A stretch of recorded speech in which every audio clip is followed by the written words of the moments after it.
Et retrouvez maintenant Culture en Liberté, l'émission culturelle de Radio Liberté, animée par Anne Brassier.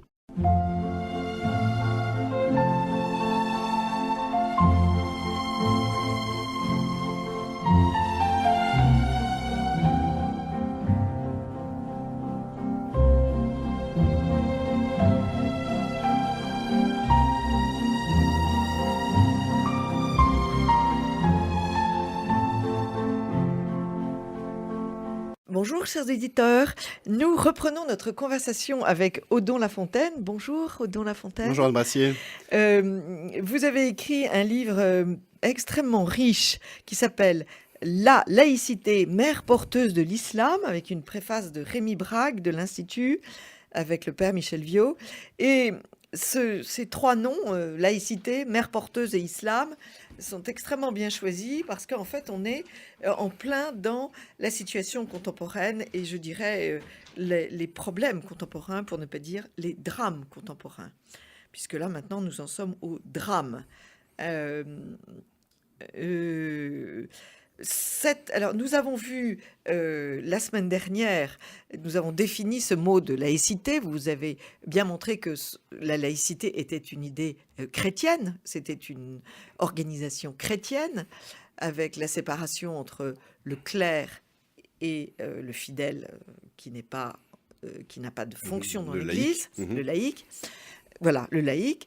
Et après, on a découlé la différence entre le pouvoir temporel et le pouvoir spirituel, et que ce sont des princes chrétiens qui ont lutté pour obtenir cette indépendance par rapport au pouvoir spirituel, le plus grand étant Philippe IV. Philippe le Le Bel. Et vice-versa. Ce sont aussi des princes de l'Église et les papes, qui ont lutté absolument. auprès des rois pour ne pas se faire écrabouiller par le pouvoir temporel. Et donc, ce statu quo qui s'est installé au cours des siècles, et pour arriver à ce que chacun soit roi en son royaume, c'est-à-dire l'un sur terre et l'autre sur les fidèles qui préparent sur le plan spirituel. Et nous avons vu aussi combien l'islam avait été vénéré par les philosophes des Lumières, ce qui était tout à fait étonnant. Arrivent les persécutions, arrivent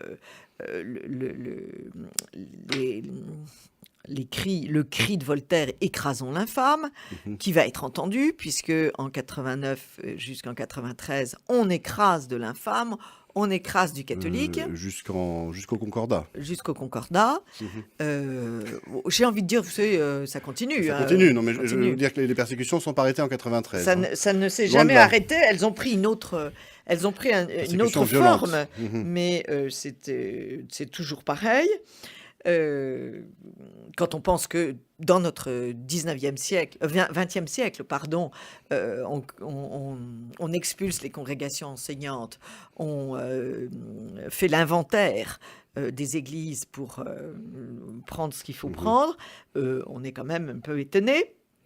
On a l'impression que une bande les razzias mahométanes n'ont pas fait pire. En fait, c'est exactement la même image, c'est le même comportement. Je rentre chez vous et je me sers.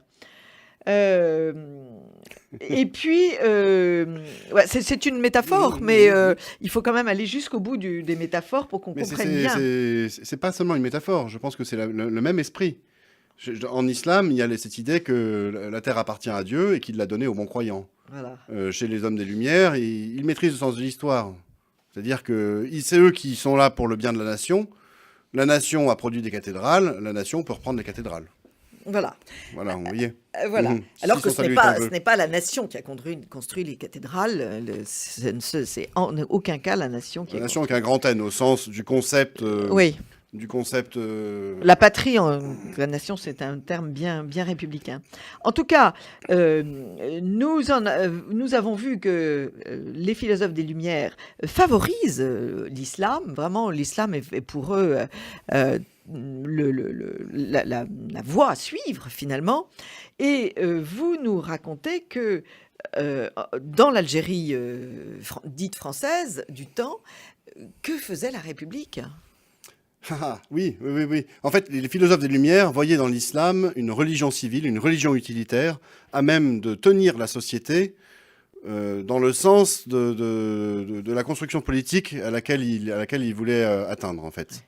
Et en Algérie, ça a été, dans un sens, mis en œuvre par l'administration... C'est ça, l'application de cette L'administration philosophie. française, en fait. Hein. On peut parler d'administration coloniale, mais il faut voir qu'assez rapidement, les territoires colonisés en Algérie ont été assimilés au territoire national et qu'on a eu une administration du même type exactement, avec des préfets, des sous-préfets, que en métropole. Et la loi de 1905, par exemple, ne s'est pas appliquée en Algérie. Il y a eu un régime dérogatoire qu'on a fait là-bas pour pouvoir conserver à l'islam un statut particulier. L'islam a été administré directement par la République française, par les préfectures et les sous-préfectures, qui salariaient les imams, qui construisaient des mosquées, qui imprimaient des Corans, qui réglementaient le pèlerinage à la Mecque et l'organisaient eux-mêmes. Et qui le finançaient. Qui le réglementaient, qui le finançaient. En fait, ils voulaient prendre le contrôle de l'islam, s'en servir comme d'une religion utilitaire et d'un instrument de pouvoir, en fait, faire ce qu'ont fait les califes avant eux, dans un sens, pour pouvoir contrôler la population musulmane. Et le financement, par exemple, du pèlerinage à la Mecque, il vise à éviter que les musulmans ne le fassent par leurs propres moyens et n'aillent là-bas se frotter à des influences néfastes au projet français. Et donc, il s'agissait en fait d'organiser la soumission, on va dire, des musulmans à l'islam qui permettait la soumission à la France. Oui, ça c'est quand même très étonnant parce qu'en plus de ça, la France va faire école et après il y a d'autres pays, enfin après ou avant, d'autres pays ont fait pareil, les Anglais et après les Américains utilisaient les musulmans dans le sens de leurs intérêts. Alors on va dire chacun des pays selon leur génie propre. Le génie des Anglais, c'est de subvertir les élites et de se servir des structures de pouvoir en place à leur profit. Ouais. À leur profit. C'est ce qu'ils ont fait pour conquérir le Royaume-Uni. Hein. C'est exactement comme ça. Ils ont fait la même chose en Inde, ils ont fait la même chose dans leurs colonies. Et leur impérium sur le monde, leur empire colonial, a une très forte dimension financière. Ça, il ne faut jamais l'occulter. Il y a eu des occupations, il y a eu des troupes. Mais par exemple, ce qui leur a vraiment permis de prendre le pied en Égypte, c'est moins la force militaire que la banqueroute. Et qui a forcé, par exemple, le souverain d'Égypte à vendre ses parts aux banques et aux Anglais, ses parts du canal de Suez. Et c'est comme ça qu'ils ont vraiment mis le pied en Égypte. Vous voyez, c'est, comme je dis, chacun selon son génie propre. Son génie propre. Alors, il y en a un qui a dépassé absolument tous les cadres dans son rapport à l'islam, c'est quand même Bonaparte. Vous relatez une entrevue de Bonaparte, donc membre de l'Institut national, général en chef de l'armée d'Orient, et de plusieurs mouftis et imams dans l'intérieur de la grande pyramide, dite pyramide de Khéops. Alors là, chers auditeurs, accrochez-vous parce que je vais vous lire ce dialogue qui est absolument inouï. Vous faites Mohamed, peut-être, comme ça on... Alors Bonaparte. Faites Bonaparte, je vous donnerai la réplique. Gloire à Allah, il n'y a point d'autre Dieu que Dieu. Mahomet est son prophète et je suis de ses amis. Salut de paix sur l'envoyé de Dieu. Salut aussi sur toi, invincible général, favori de Mohamed. Ça, c'était Suleiman. Bonaparte. Moufti, je te remercie. Le divin Coran fait les délices de mon esprit et l'attention de mes yeux. J'aime le prophète et je compte, avant qu'il soit peu, aller honorer son tombeau dans la ville sacrée de Médine. Mais ma mission est auparavant d'exterminer les Mamelouks. Et si j'ai tempéré, par ordre d'en haut, de Dieu lui-même, l'orgueil du vicaire d'Issa, Issa, c'est Jésus en arabe coranique, en diminuant ses possessions terrestres, allusion aux campagnes d'Italie, pour lui amasser des trésors dans le ciel, dites, n'est-ce pas pour rendre gloire à Dieu dont la miséricorde est infinie? Mohamed. Le moufti de Rome était riche et puissant, mais nous ne sommes que de pauvres mouftis. Bonaparte. Malheur, 3 fois malheur à ceux qui recherchent les richesses périssables et convoitent l'or et l'argent, choses semblables à la boue. Suleiman. Tu as épargné le vicaire d'Issa et tu l'as traité avec clémence et bonté. C'est un vieillard que j'honore, mais il a eu le tort de condamner au feu éternel tous les musulmans, et Allah défend à tous l'intolérance. Gloire à Allah et à son prophète qui t'a envoyé au milieu de nous pour réchauffer la foi des faibles et rouvrir aux fidèles les portes du 7e ciel. Vous l'avez dit, très zélé Moufti, soyez fidèles à Allah, le souverain maître des 7 cieux, à Mahomet son vizir, qui parcourait tous ces cieux dans une nuit. Soyez amis des francs, et Allah, Mahomet et les francs vous récompenseront. Que le prophète lui-même te fasse asseoir à sa gauche le jour de la résurrection, après le 3e son de la trompette. Bon, Oui, c'est totalement... Alors, c'est certainement il y a peut-être un effet de mise en scène, parce que ça, cette relation, on la trouve dans le Moniteur universel, l'ancêtre de notre journal officiel, quand même. Oui, non. Ouais. Mais ce qu'il faut comprendre, c'est que c'est la façon dont Bonaparte veut se mettre en scène par rapport à ses contemporains. Ils le lisent. C'est quand même... Il faut imaginer Talleyrand en train de lire ça, quoi. Oui. C'est quand même assez hallucinant. Mais ce qu'on voit là derrière, c'est que Bonaparte a très bien compris que l'islam peut lui servir justement de religion utilitaire. Ce qu'il va demander par l'islam, en fait, c'est soyez amis des francs, et puis dans la suite, il encourage il force de la main, on va le dire, des autorités musulmanes locales en leur demandant d'encourager le peuple égyptien à se joindre aux Français. Encouragez-le à se joindre à nous pour achever d'anéantir les Bey et les Mamelouks, c'est-à-dire Les Mamelouks, c'était, rappelons-le, c'était quand même des Européens qui avaient été enlevés en razzia. Oui, c'est les soldats de l'Empire ottoman, enlevés en razzia par des... Donc d'origine chrétienne, qui avaient été convertis. D'origine chrétienne, enlevés enfants, c'est comme les janissaires, en fait. Ouais. C'est les pratiques courantes chez les... Vous rappelez en passant qu'il y a quand même eu 1 250 000 personnes, à peu près, enlevées sur les côtes européennes par les musulmans, ce qui est l'équivalent de l'exil des Noirs, du commerce des Noirs. Alors, qui ont été... Je m'appuie là sur l'historien Robert Davis. Oui. Qui a écrit sur le sujet, qui a montré que pendant les 2 siècles, jusqu'au 19e, enfin jusqu'à la fin du 18e, la traite transatlantique négrière est équivalente à la traite barbaresque. Voilà. C'est-à-dire à la prise d'esclaves, soit par la piraterie de bateaux, soit par les razzias sur les côtes européennes, depuis les côtes barbaresques de la barbarie, c'est-à-dire les ports d'Algérie, de Tunisie. Ce pourquoi Charles X a décidé d'aller débarquer en Algérie. Vous avez tout un passage très très intéressant pour expliquer le rapport entre les musulmans et cette Europe qui les soumet. Parce que c'est une alternance de soumission, mais les soumis et les dhimmis ne sont pas toujours les mêmes. Et ça, c'est très, très intéressant. Parce qu'en fait, les musulmans ne connaissent pas tout de suite la victoire et la suprématie que leur religion leur annonçait. Mais en fait, c'est plutôt qu'il y a eu un mouvement de reflux de l'islam dans l'histoire, de décadence, en fait. De décadence... sans rentrer dans le détail, la tradition musulmane est quand même très... tradition musulmane, on va dire, sur la grande geste de Mahomet, les conquêtes des premiers califes, sont très hagiographiques et pas très historiques.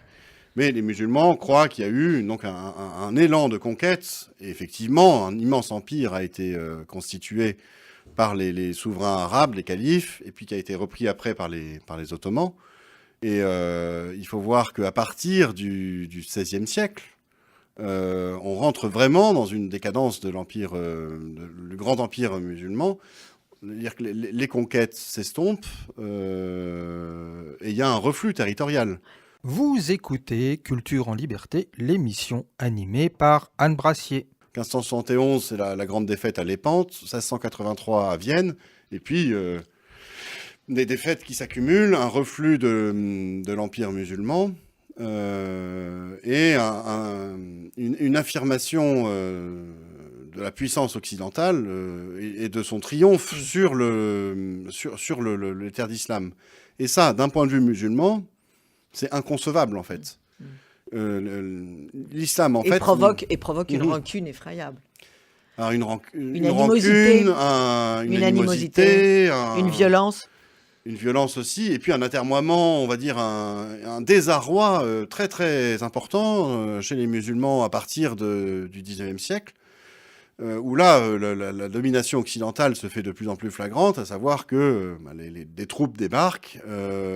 On en a parlé de Bonaparte, là, de l'expédition d'Égypte à la toute fin du 18e. Mais juste après arrivent les premières colonisations, ça a même démarré auparavant. Et les musulmans sont bien forcés de réaliser que l'Occident les a dépassés.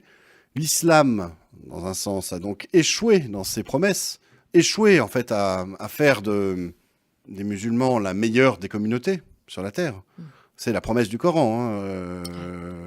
Au verset 110 de la sourate 3, vous êtes la meilleure des communautés qu'on ait fait surgir parmi les hommes. L'islam a échoué. Et donc derrière, vous comprenez le désarroi, l'animosité. C'est un peu aussi le principe juif. Ils sont le meilleur, ils sont les élus. Oui, alors c'est un petit reste du judaïsme. L'élection du peuple juif, elle se voit pas forcément comme... Alors après, faut nuancer, parce qu'au fil des 2000 ans d'histoire post-chrétienne des juifs, il y a eu beaucoup de changements dans les idéologies des juifs. Mais l'élection des juifs, elle fait pas forcément d'eux les rois du monde. Non. Alors que le concept de meilleur des communautés chez les musulmans, il est vraiment vu pour eux comme les constituants comme la communauté du bien, le camp du bien devant prévaloir sur le camp du mal. Parce que ça se double d'autres références. Hein. Si on va regarder un peu dans le Coran, le Coran assimile par exemple tous ceux qui ne sont pas musulmans, tous ceux qui ne sont pas croyants au camp du diable, au camp du mal en fait. Par leur simple existence en tant que non-croyants fait que, de façon magique, ils se fédèrent les uns les autres, ils sont alliés les uns des autres, et c'est comme ça que vous retrouverez, soi-disant, je sais pas moi, un juif et un nazi alliés ensemble. Pourquoi pas, puisqu'ils n'ont pas, ni l'un ni l'autre ne sont musulmans. Si on devait suivre l'esprit du Coran, on est là dans des contradictions complètes. Mais si on en revient à notre 19e siècle, l'Occident débarque en terre d'islam, montre sa supériorité, soumet les musulmans. Et là, vous avez différents types de réactions par rapport à ça. Vous avez des musulmans, notamment en Égypte, Mehmet Ali, le grand souverain d'Égypte du début du 19e siècle, qui comprend que il y a un retard à rattraper et qui envoie des missions se former en France, fait venir des fonctionnaires français pour remettre à niveau son pays et le doter d'une armée moderne, d'une industrie moderne, d'une administration moderne, de règles de droit modernes. C'est la grande Narda, la grande renaissance en fait de l'Égypte. L'Égypte, faut pas oublier que c'est le plus grand des pays arabes. C'est un pays phare en islam. C'est le pays des grands intellectuels musulmans. C'est le pays de la mosquée de Lazare qui donne la voie du juste milieu pour tout l'islam sunnite. Et donc derrière, ce qui se passe en Égypte a un retentissement énorme sur le reste de l'islam. Et on voit comme ça toutes les terres d'islam sous l'influence de penseurs musulmans eux-mêmes ou de la dynamique impulsée par Mehmet Ali, qu'on va retrouver après dans l'Empire ottoman lui-même, et sous l'influence des Occidentaux présents en tant que colons, en tant qu'agents commerciaux, en tant que banquiers ou en tant que militaires, se mettre en fait au diapason de l'Occident. Et on arrive comme ça dans les années 20, par exemple, dans les années 1920, à une situation où on voit la quasi-totalité des terres d'islam colonisées ou sous influence directe de l'Occident vivre à l'occidental, en fait, en quelque sorte. C'est-à-dire que dans les grandes villes de tous les pays musulmans, on vit à l'occidental, on s'habille en complet veston, on va au théâtre. Les femmes n'ont pas de voile. Les femmes peuvent ne pas mettre de voile. Beaucoup le portent encore quand même, faut pas non plus... Enfin, en Iran... Mais on est dans un mouvement d'occidentalisation. Oui. Mais il faut comprendre aussi que le substrat musulman est resté. L'islam, en fait, a imprimé dans les consciences de façon très profonde l'idée que, comme on en parlait tout à l'heure, les musulmans sont la meilleure des communautés.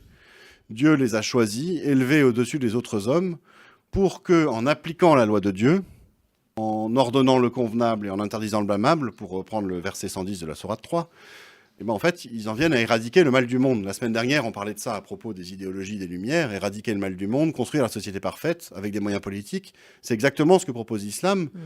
Et donc, cette conscience des musulmans est toujours chez eux, en fait. Et donc, derrière,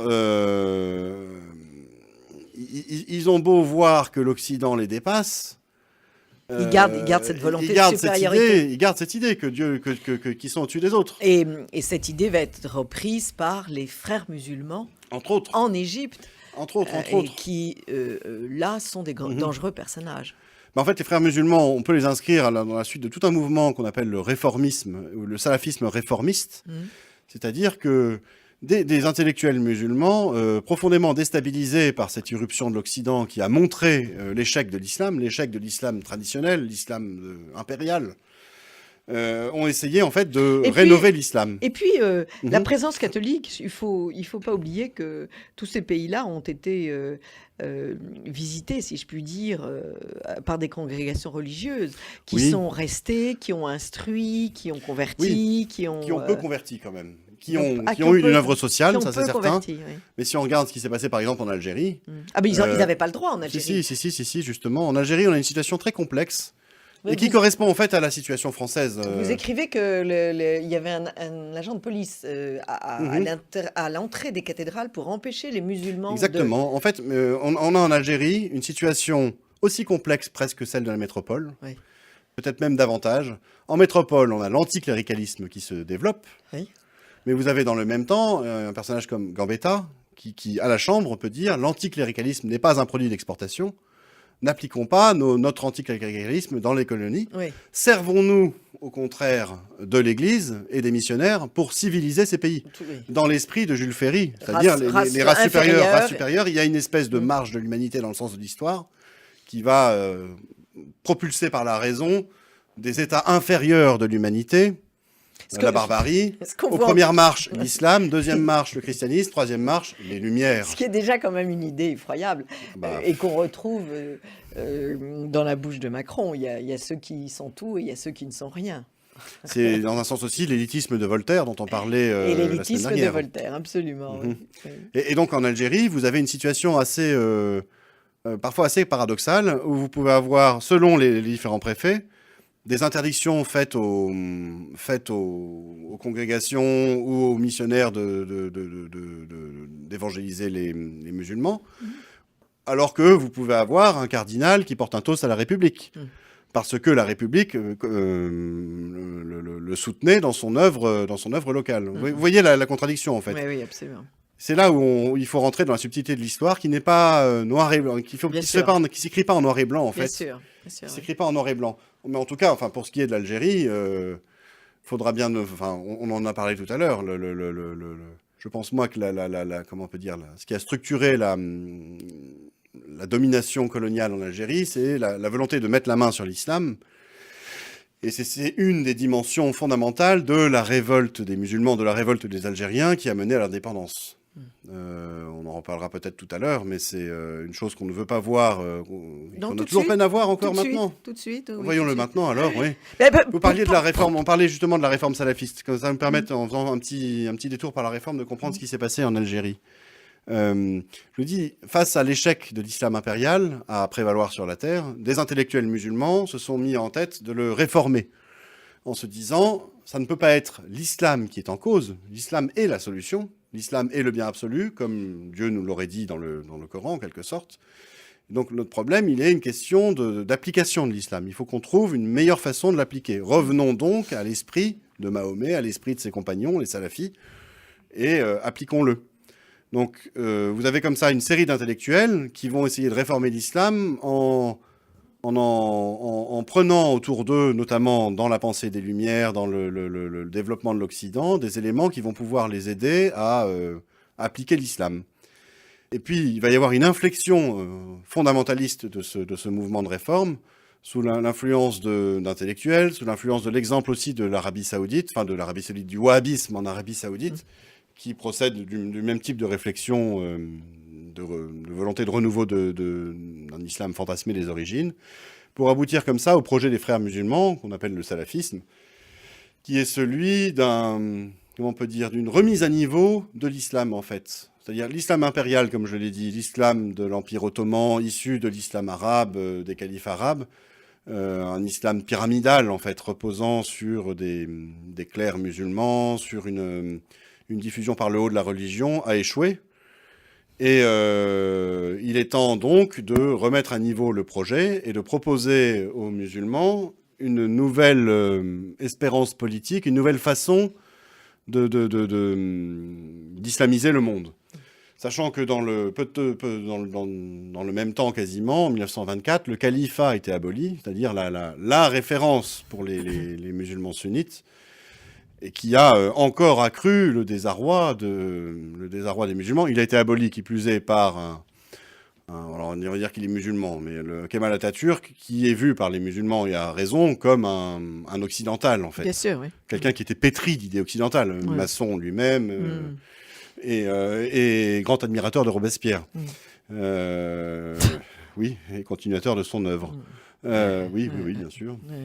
Donc, vous avez par exemple, avec le système des frères musulmans, une doctrine nouvelle qui emprunte à l'islam toute son idéologie, mais qui sait aussi, par exemple, emprunter à Rousseau, aux idées du contrat social, les moyens d'organiser une société islamique, avec un parlement, avec la possibilité de créer une république, par exemple. Et vous avez comme ça une espérance qui se redéploie pour l'islam. C'est-à-dire que on a dépassé l'échec de l'islam impérial. Il y a de nouveaux horizons qui s'ouvrent. On va pouvoir, on remet une pièce dans la machine, en fait, et on va pouvoir relancer une forme de conquête mondiale de l'islam. On va pouvoir rétablir le califat, et on va pouvoir mettre l'islam au diapason de la modernité, en fait, sans rien sacrifier à l'islam lui-même. Alors, si on revient maintenant à notre Algérie, Oui. dans l'entre-deux-guerres, vous avez des penseurs musulmans algériens très influencés par cette pensée salafiste qui s'est diffusée partout dans l'Empire, dans le monde musulman, auprès de ses intellectuels, et puis dans le peuple également. Ça a dû à la structure même du mouvement des frères musulmans. Vous avez des intellectuels algériens qui se sont élevés contre la mainmise du culte musulman, de l'islam par la France. Non, c'est pas possible. Et ça a fondé la révolte, vraiment. Ouais. La révolte du FLN. Ce qui prouve que jamais aucun gouvernement français ne pourra rien faire contre l'islam en France. Parce que provoque, les mêmes causes provoqueront les mêmes effets. En fait, l'islam n'accepte de souverain que musulman. Ouais. Et ça, il faut le comprendre. Voilà. Il n'accepte de chef que musulman, en fait. Faut être au courant. Il faut savoir que ça se passe comme ça. Mais donc, faut le savoir.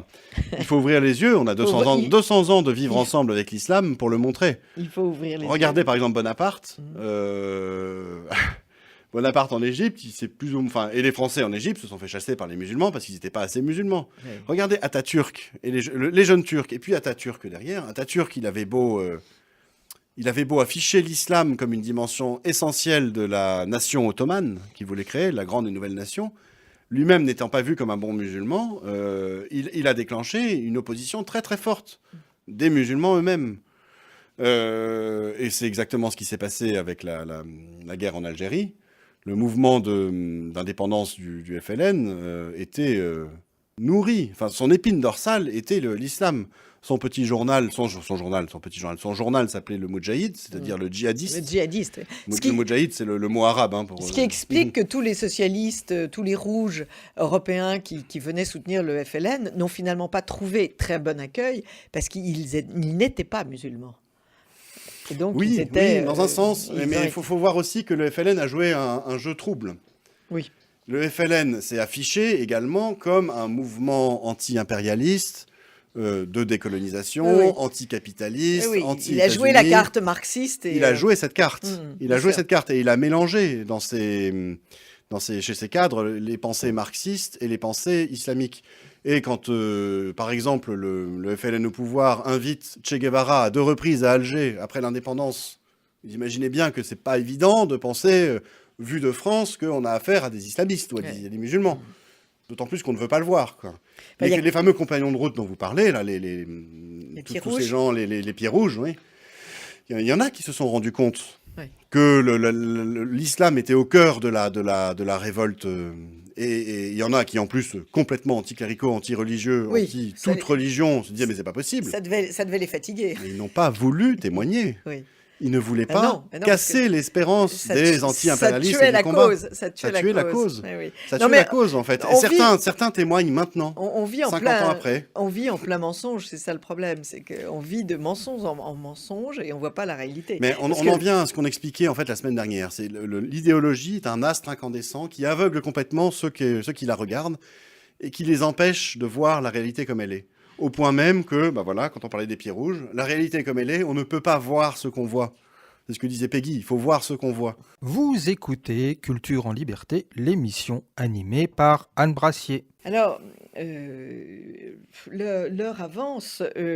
Il faudrait que vous nous disiez en fait ce qu'il serait bon d'envisager, ce qu'il faudrait rappeler, c'est que un État ne doit pas s'ériger en maître de la morale. Il faut vraiment une véritable séparation. Ce n'est pas à l'État de créer la norme. Oui. Alors, je ne sais pas si l'heure est si avancée qu'on ne peut pas expliquer pourquoi est-ce qu'un État ne peut pas le faire. Si. Non, allez-y. Eh ben, c'est justement le sens du titre de notre livre, La Oui. laïcité, mère porteuse Voilà. de l'islam. En quoi le système idéologique en France, mais plus profondément en Occident, fait la courte échelle à l'islam. C'est-à-dire que notre monde n'est pas neutre du point de vue idéologique, est constamment mis en avant dans la doxa, chez nos politiques, chez les journalistes et ceux qui nous gouvernent, dans l'idéologie ambiante en fait, un sens de l'histoire, qui est celui du progrès avec un grand P. Même si ce progrès bat de l'aile à cause par exemple, de la pollution, à cause de catastrophes, à cause de... le grand progrès rouge, le grand progrès du communisme, c'est quand même... Voilà, celui-là s'est effondré, par exemple. Combien de millions de morts? Celui-là s'est effondré, mais on a toujours ces idéaux et ces idées, cette idée que le progrès va nous permettre de venir à bout du mal et de construire la société parfaite. Et alors, le communisme a été un échec, mais on peut dire aussi que depuis le début, le progressisme est un échec. C'est-à-dire que quand on a vendu le progressisme comme une fin en soi, en expliquant qu'en abattant la monarchie, on aurait le bonheur, ça n'a pas marché. En établissant la République, on aurait le bonheur, ça n'a pas marché non plus. En ayant une espèce d'économisme bontin, la phrase de, comment s'appelle, Guizot, enrichissez-vous, bah, ça n'a pas marché non plus. Seuls Voilà. Certains se sont enrichis, mais pas les autres. Vous avez après la pensée marxiste, communiste, socialiste qui s'est développée. Les nationalismes issus des Lumières, les nationalismes idéologiques. Dans un sens, on peut rattacher certaines pensées de l'Action française à ça aussi, c'est-à-dire la volonté de vouloir faire par la politique, et la seule politique, une sorte de société parfaite ici sur Terre. Le marxisme révolutionnaire a échoué, comme on le disait. Qu'est-ce qui reste aujourd'hui aux progressistes? Des nouvelles espérances. Le multiculturalisme, on va faire un monde de paix dans la consommation heureuse, en vivant les uns avec les autres. Donc Mais- il nous faut des autres. Non, mais ça aussi, ça ne marche pas. Enfin, je veux dire, les émeutes aux États-Unis le montrent. Bah, ça a beau ne pas marcher, c'est, toute la doxa, toutes effrayant. nos élites politiques, Oui, toutes oui. nos élites universitaires sont imprégnées de cette pensée. Absolument. Aux États-Unis, vous avez la preuve flagrante que ça ne marche pas. Et les États-Unis sont un cas à étudier en soi, hein. Mais vous avez la même preuve en France. Ça n'empêche pas aujourd'hui que si vous ouvrez France Inter, vos Absolument, concurrents oui. bien aimés, vous aurez cette même doxa qui va dégouliner. Oui, oui. Regardez le cas, par exemple, des deux journalistes du Bondi Blog, en particulier Mehdi Meklat, dont on avait parlé au début de l'année. Vous vous souvenez, c'était un journaliste d'origine algérienne, je crois, musulman, qui avait un compte Twitter Oui. sur lequel il débitait des horreurs. Mais des horreurs, des insultes pour tout le monde, pour les juifs, pour tout ce que vous voulez, pour les femmes et tout ça. Et c'était le trublion du Bondi Blog. Et toutes les grandes âmes de France Inter, par exemple, ou de Télérama, se pâmaient devant lui. Ah, qu'il est bien ce petit. Et lui passait tout. Et ça a fini par sortir dans la grande presse. Et là, on s'est dit, mais c'est pas possible, vous pouvez pas cautionner ça. Bah si, en fait. Et pourquoi ça? Parce que il fallait que lui soit là en tant qu'il était un autre. Sans ça, il n'y a pas de multiculturalisme qui tient. Sans ça, il n'y a pas de projet de société qui vit dans la paix et la joie du vivre ensemble qui nous réunit. Vous voyez? Il faut un autre, en tant qu'il est un autre. Et en tant qu'il est, de ce fait, quelqu'un qui n'est pas soi. Ouais. Quelqu'un qui est... Ça tourne oui. quand même, ça tourne quand même un peu à la folie là. Ça tourne à la folie. On est Mais dans le délire. Là. quand je vous parlais tout à l'heure du fait qu'on ne peut pas voir ce qu'on voit, l'idéologie empêche de raisonner, en fait. L'astre incandescent. L'astre incandescent empêche de raisonner. On ne je raisonne retiens. qu'en fonction du projet. Je retiens. Et donc, en fait, ce multiculturalisme, il a érigé le musulman, l'immigré musulman, comme nouvelle figure du prolétaire, comme nouvelle figure de celui qui fait le sens de l'histoire, vous voyez. Et c'est pour ça, en ce sens-là, que très fortement, il y a un marchepied qui est fait à l'islam. On peut parler de compromission très grave de nos hommes politiques avec des puissances musulmanes, par exemple. Ça, c'est une chose. Mais à mon sens, ce qui est bien plus profond, c'est ce qu'il y a dans le cœur des gens. C'est-à-dire que là, ça fait 20 ans, 30 ans, 40 ans, que pour le français moyen, tous les jours, on lui dit que il faut vivre, il faut tolérer, par exemple, l'islam, il faut accepter il faut accepter l'autre et que l'autre en lui-même, il est une bénédiction. Oui. Et petit à petit, on en vient comme ça à ce que les gens eux-mêmes ne se révoltent pas. Enfin, quand dans la gare de Marseille, il y a 2 petites filles qui se font égorger. Là, on commence à en voir, les limites. Ça commence à provoquer une légère schizophrénie. On commence à en voir les limites. Alors, on pourra toujours dire que le gars de Marseille était un fou, un déséquilibré et un autre. Oui, il faut voir que les fous déséquilibrés et autres qui ne sont pas musulmans ne font pas généralement ce genre d'attentat. Ça arrive, ça arrive. On appelle ça des faits divers. Si justement celui-là, on l'a pas qualifié de fait divers, c'est que les journalistes, le peuple se rend bien compte qu'il y a quelque chose de plus derrière que la folie et le déséquilibre. Alors, il nous reste 20 minutes. Qu'est-ce que vous... Bon, il y a toutes les compromissions avec l'argent du pétrole et l'argent de l'Arabie Saoudite. Et donc, déjà, les compromissions très, très avancées. C'est tout juste si on ne fait pas bourse commune. Et si même l'Europe et l'Amérique il qui faut voir fonctionnent que avec... notre monde issu des Lumières a libéré les puissances d'argent, en fait. On en parlait un petit peu la semaine dernière en parlant de l'économie médiévale. Enfin, de l'économie, c'est un anachronisme de parler d'économie au Moyen-Âge. Mais les Lumières, en fait, ont légitimer la croissance et l'argent en tant que... Les Lumières ont libéré en tant que nouvel horizon, mais c'est plus que l'argent en particulier. L'argent est devenu une bénédiction en soi. L'argent était l'instrument du salut de la nation, par le commerce, par exemple. On avait cité l'encyclopédie la semaine dernière. C'est très protestant, ça. Mais les Lumières n'auraient peut-être pas été allumées sans le protestantisme. Et donc, si on en revient à cette logique d'argent, ce qu'on a libéré, c'est les interdits moraux qui pesaient sur l'argent, les interdits du catholicisme en particulier, enfin les interdits, c'est du bon sens, expliquant que l'argent n'est pas une fin en soi, que l'homme ne se nourrit pas que de pain, l'argent est un très mauvais maître et il faut savoir l'asservir et ne pas se faire son serviteur. On ne peut pas servir Dieu et l'argent, par exemple. Dans le protestantisme, je ne sais pas comment dans certains protestantismes, comment on compose avec cette parole de l'Évangile, puisque l'argent serait le signe de la bénédiction de Dieu. Oui. Quoi qu'il en soit, ces puissances d'argent, elles sont libérées sur 2 plans. À la fois sur le plan de la cupidité personnelle, et c'est quelque chose de très puissant, parce qu'à l'échelle d'un pays entier, par exemple, on peut tout à fait comprendre qu'aujourd'hui, c'est notre cupidité, à tous, nous, 60 ou 70 millions de Français, qui fait que nos usines se délocalisent. C'est parce qu'on veut tous acheter un t-shirt à 2 € plutôt qu'à 15 que les t-shirts sont produits dans des pays où on peut les faire à 2 €. Et dans le même temps, il y a aussi les puissances d'argent au sens des institutions.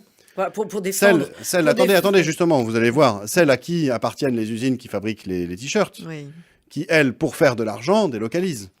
Et ces puissances-là, libérées également par les Lumières, libérées parce que tous les interdits qui pesaient sur l'usure, par exemple, les interdits qui empêchaient l'argent de faire de l'argent, ont sauté petit à petit. Bien sûr, oui. Vous avez maintenant des institutions, des entreprises qui sont plus puissantes que les États, des banques qui gouvernent, qui financent des campagnes politiques, ce qu'on appelle aujourd'hui la démocratie, et la un système complètement vicié, où il suffit de toute façon de contrôler les 5% qui font l'élection pour pouvoir avoir l'élection. On l'a bien vu précédemment dans notre pays, hélas. Et la finance musulmane qui pénètre de plus en plus. Oui, alors la finance musulmane, je la mettrais un peu à part. Je pense qu'elle a pas le. Quand vous parlez de finance musulmane, vous parlez de... L'Arabie Saoudite. Ah oui, non, d'accord. Non, je pensais que vous parliez Non, je parle pas du des prêt à banques. intérêt. Non, D'accord, non. comment tu peux dire de l'hypocrisie qui pèse là-dessus, quoi. Enfin bon. Oui, ça, vous pouvez en parler. Vous pouvez en parler parce que c'est important. Oui. En fait, il faut comprendre que l'islam, malgré ce qui peut être affiché dans les textes, compose très très bien avec l'esprit de jouissance et les puissances d'argent. Avec l'état d'esprit du temps. Voilà. Il y a un interdit qui pèse sur l'usure et le prêt-intérêt, mais qui est justement... Qui pèse ne concerne que les musulmans, d'ailleurs. Il y a un interdit musulman dans le Coran sur le prêt-intérêt. C'est une abomination qui vient d'ailleurs du judaïsme. Hein, oui. Qui vient d'ailleurs du judaïsme, mais qui est parfaitement contourné par toutes les banques qui proposent des systèmes... alors où il n'y a pas d'intérêt, mais en fait il y en a un quand même, de finance islamique, et c'est ça qu'on appelle la finance islamique. Mais alors vous faisiez référence à autre chose, à savoir l'argent du pétrole. L'argent du pétrole, oui. L'argent du pétrole, en fait. Et derrière, l'argent du monde. L'argent du monde. Parce que ces formidables puissances d'argent dont on parlait précédemment, celles qui possèdent par exemple des grandes compagnies pétrolières et autres, ont fait alliance avec ceux qui avaient les puits de pétrole. Parce que le pétrole est la clé de la domination... comment on peut dire ça, le fait que le pétrole soit facturé en dollars, donc le fait par exemple que le pétrole saoudien soit facturé en dollars, ça fait que l'OPEP facture en dollars, et si l'OPEP facture le pétrole en dollars, tout le commerce du pétrole est facturé en dollars, si tout le pétrole est facturé en dollars, tout le commerce mondial est facturé en dollars, donc le dollar est la première monnaie mondiale des échanges, donc la première monnaie de réserve dans les banques centrales. Et c'est la cause de la chute de Kadhafi et de Saddam Hussein, parce que l'une des causes, parce qu'il voulait supprimer cette primauté du dollar. Oui, on a vu. Il est très probable en fait que chacun d'eux ait essayé de vendre son pétrole dans une autre monnaie que le dollar. Oui. On parle aussi de l'assassinat de Christophe de Margerie. Oui. Est-ce qu'il n'avait pas eu des velléités de faire vendre par Total du pétrole en roubles ou en euros, et donc derrière peut-être de faire sortir d'amoindrir la domination du dollar, et surtout d'amoindrir la puissance de ceux qui contrôlent le dollar. Des grandes banques américaines, internationales, américaines, anglaises, de la City ou de Wall Street, qui tirent profit de leur capacité à émettre des dollars, en fait. Et là, on est au cœur de la très haute oligarchie mondiale, dans laquelle il y a une fusion entre la superclasse wahhabite et pétrolière en général, et la superclasse financière. C'est-à-dire qu'on a les mêmes... si vous prenez par exemple ça c'est une chose intéressante, je n'en ai pas parlé dans mon bouquin, mais vous savez que la fortune par exemple des Ben Laden, la grande famille Ben Laden, très grande famille saoudienne, est gérée entre autres par le fonds Carlyle, en même temps que la fortune des Bush, très grande famille de la côte Est. Et vous savez qui gère le fonds Carlyle? C'est le demi-frère de Nicolas Sarkozy, Oliver Sarkozy. Vous voyez, on est dans un entre-soi, là. On est dans la très haute oligarchie. C'est pour ça que je voudrais soutenir le petit peuple de France, c'est-à-dire les 60 millions qui triment et qui rament.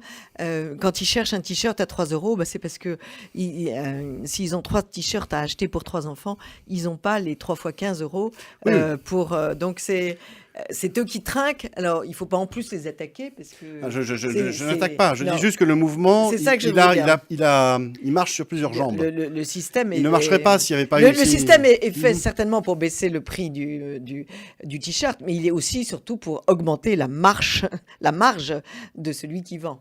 Donc, oui, bien sûr. Mais c'est là où on est dans l'amoralisme complet. Le système marche sur plusieurs jambes, en fait. Et que s'il n'y avait pas toutes les jambes, ça ne marcherait pas. Absolument. Ça ne marcherait pas. Alors... Dites-nous ce qu'il faudrait, quelles idées devraient se répandre pour que, vous écrivez très joliment, le gouvernement doit servir la société et non faire de la politique. Ça, c'est une phrase très forte. Oui, tout simplement. En fait, c'est l'expérience les leçons qu'on peut tirer en fait de la monarchie. Moi, je trouve que c'était un système...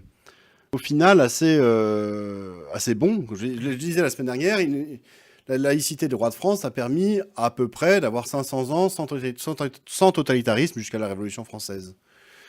Ce système-là, en fait, il distingue un pouvoir spirituel et un pouvoir temporel. Alors aujourd'hui, le pouvoir spirituel, ça n'est plus que l'Église. Il y a bien plus que l'Église. Il faut tenir compte du pluralisme de notre société. Mais ce qui est intéressant dans cette dichotomie un peu du pouvoir, dans cette distinction, c'est que le pouvoir temporel n'est là, en fait, que pour servir le peuple, en fait.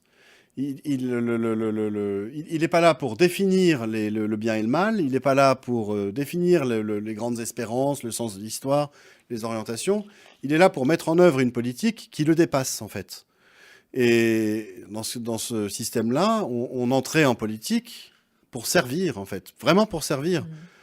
C'est dans ce sens-là qu'on peut parler de serviteur de l'État, en fait. Vous écoutez Culture en Liberté, l'émission animée par Anne Brassier. Et là, maintenant, c'est plutôt se servir. Se servir ou s'en servir. Ou s'en servir. Ou s'en servir, même. Absolument. C'est-à-dire qu'on voit aujourd'hui de plus en plus, on voit aujourd'hui de façon de plus en plus flagrante la dérive totalitaire du pouvoir. Enfin, qui n'est pas une dérive, hein, c'est l'affirmation de son identité, de son ADN. À savoir que quand vous avez des hommes politiques qui définissent le bien et le mal et qui le font appliquer, on est exactement dans le pouvoir total, le pouvoir absolu. On est à Moscou. Notre Premier ministre précédent, par exemple Manuel Valls, disait de tel ou tel comique, qu'on l'apprécie ou pas, c'est pas le sujet, je pense à Dieudonné, qu'il était une figure du mal. C'est pas que Dieudonné a fait quelque chose de mal. Oui, non, on n'est plus là dans une logique chrétienne où on fait la distinction entre, grâce à Abélard, entre le pécheur et le péché. Non, Dieudonné est le mal. Et moi, Manuel Valls, je vous dis, il est le mal, et je vais le combattre. Et c'est le prendre pour un diémurge, en fait. On définit le bien et le mal, on le fait appliquer soi-même. C'est le totalitarisme, en fait. Et la phrase de Vincent Payon, la révolution doit continuer. La révolution n'est pas terminée. La oui. révolution n'est pas terminée. Elle ne sera jamais terminée tant qu'en fait on n'aura pas abattu le catholicisme. Tant qu'on n'aura pas abattu le catholicisme, là, quand même. C'est-à-dire, en fait, tant qu'il restera Nos des jours sont espérances comptés. et un sens de l'histoire qui nous échappent, sur lequel on n'a pas de contrôle. C'est exactement ce que reprochaient Rousseau et Voltaire au christianisme, en particulier Voltaire. C'est-à-dire qu'on ne peut pas contrôler quelqu'un qui a deux patries. Quelqu'un qui croit dans la cité de Dieu et dans la cité des hommes, en fait. Et cette personne-là sera libre, en fait. Enfin, elle a les clés pour rester libre, plutôt. Elle a les clés pour rester libre. Et c'est bien pour ça que Vincent Payon s'est levé spécialement contre les catholiques. Il s'est levé pas vraiment contre les juifs, hein, il est lui-même, ou contre les bouddhistes. Alors, quelles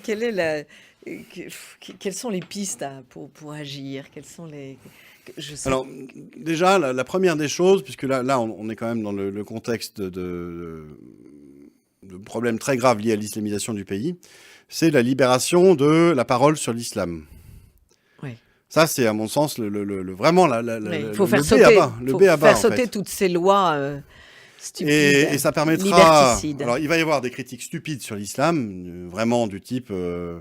un peu à la Charlie Hebdo, du genre les musulmans sont tous des idiots, je sais pas quoi, il faut tous les mettre dans des camps. Enfin, des choses bêtes et méchantes comme ça. Oui. Et là, ça arrivera. Des choses qui justifieront le choc des civilisations et qui flatteront ceux qui en tirent profit. Et on le voit un petit peu en ce moment. Moi, je suis assez méfiant de ce qui paraît dans la presse, où on essaye en fait d'attiser des logiques de guerre civile. Mais ce que je voudrais, moi, c'est qu'avec une parole libérée sur l'islam, il puisse y avoir une critique intelligente qui se fasse jour, à savoir une critique des fausses espérances portées par l'islam, ou du moins des espérances que porte l'islam, et de ce en quoi elles n'ont jamais réussi à aboutir, en fait. Est-ce que l'islam est vraiment la solution pour le monde ? Est-ce que si on applique l'islam à 100%, comme on va dire la logique même de l'islam le préconiserait, on aurait un monde parfait délivré du mal. Et vous tenez ce discours-là des musulmans? Vous avez des... Ah oui. Oui. Bah, c'est assez simple. Allez voir un musulman, par exemple, et demandez-lui ce qu'il penserait d'une ville entièrement peuplée de clones de Mahomet. C'est dans un sens un petit peu ce qui préconise l'islam. Il faut normalement se conformer au beau modèle qu'aurait été Mahomet. Et donc, qu'est-ce que c'est qu'une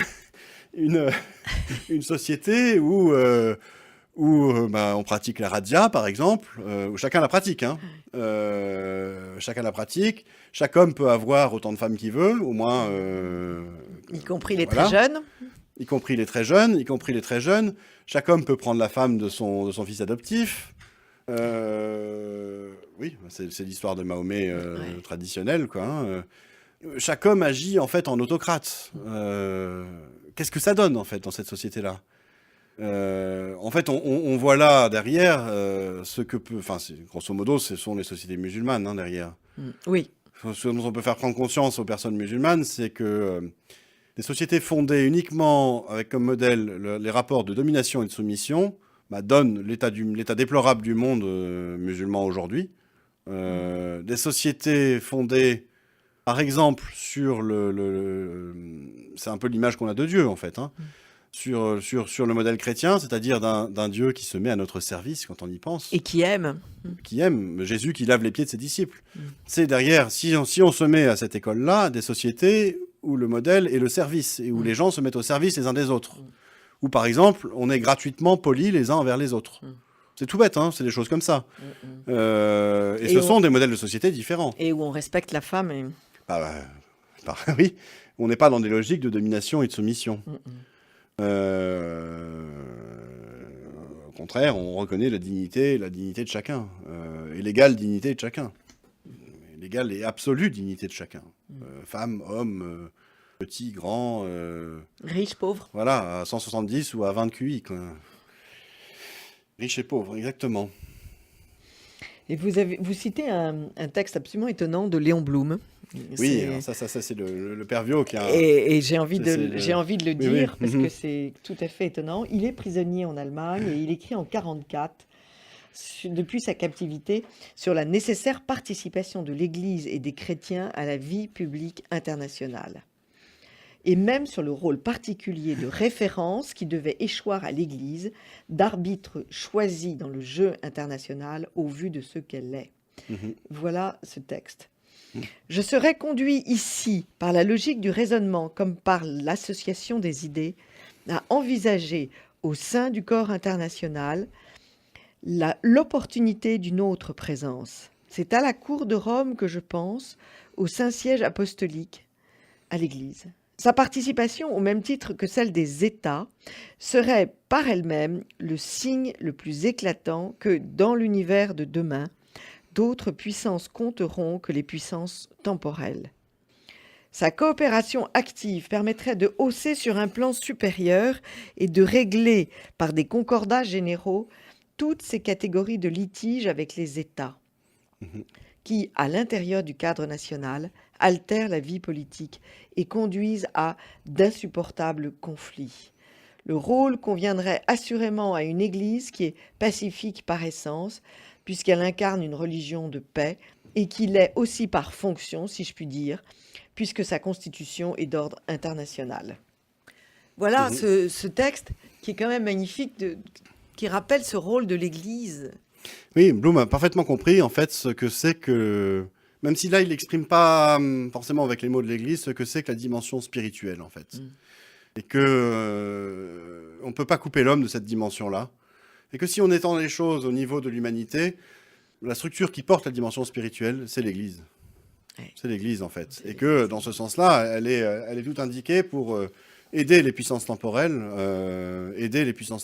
à s'organiser et à travailler ensemble au bien commun, quoi. Ce qui n'est pas tout à fait la tendance actuelle, puisque je crois que même dans les comités d'éthique, on a évacué tous les responsables religieux pour prendre des médecins, des scientifiques...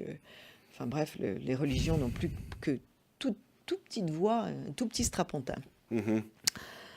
Merci beaucoup, Odon Lafontaine, Merci d'avoir Brassier. écrit avec le père Michel Viau, La laïcité, mère porteuse de l'islam, ce livre qui nous apprend tant de choses sur notre époque et sur cette laïcité qu'on nous vend à tire-larigot sur les antennes, et qui comporte quelques petits mensonges. Merci beaucoup.